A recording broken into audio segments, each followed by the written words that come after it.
corrélation, elle a été établie par Jean-Marc Jancovici.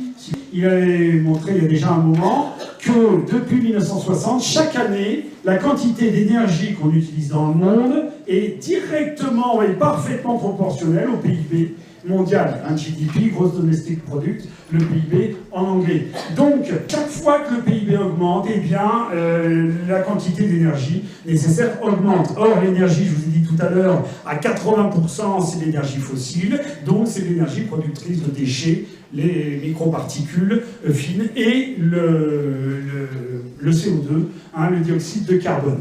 Donc, plus on fait du PIB, plus on utilise l'énergie et plus on fait de déchets. La relation est parfaitement établie. Alors il y a des gens qui disent à Jancovici, mais en fait, ça pourrait être par hasard. Corrélation ne vaut pas causalité. Vous avez dû voir ça un jour en économie. C'est pas parce qu'il y a une relation que l'un est la cause de l'autre. Et d'ailleurs, si vous voulez savoir, Jancovici dit qu'il n'y a même pas de causalité parce qu'en fait, il dit qu'on mesure la même chose en deux unités différentes. Pour lui, mesurer le PIB, c'est mesurer les conséquences de l'activité humaine, donc de l'énergie que l'être humain consacre à faire des choses.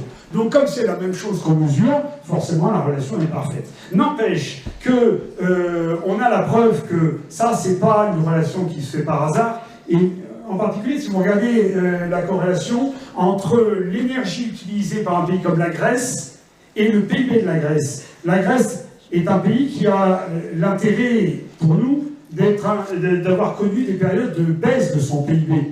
Et bien, à chaque fois que le PIB a baissé en Grèce, la consommation d'énergie a baissé. Donc, la production de déchets liés à l'énergie utilisée a baissé également.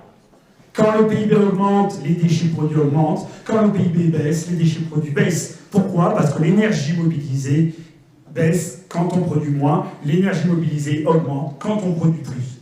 Voilà la vérité de ce que mesure le PIB, et il y en a pas mal. Ah oui, je vous ai dit que dans les exutoires qui récupèrent des déchets, il y a les océans, il y a l'atmosphère, et puis depuis pas mal d'années maintenant, il y a le corps humain. Hein. Ah ouais, quelques grammes de plastique ingérés chaque semaine par vous et moi, équivalent d'une carte de crédit par semaine, un truc comme ça, hein, au dernier chiffre. D'accord? Donc les microparticules de plastique, on en a absolument partout. Nous sommes des poubelles à déchets, nous-mêmes, nos organismes.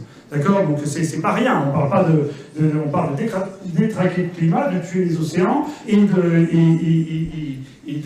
détraquer les organismes humains.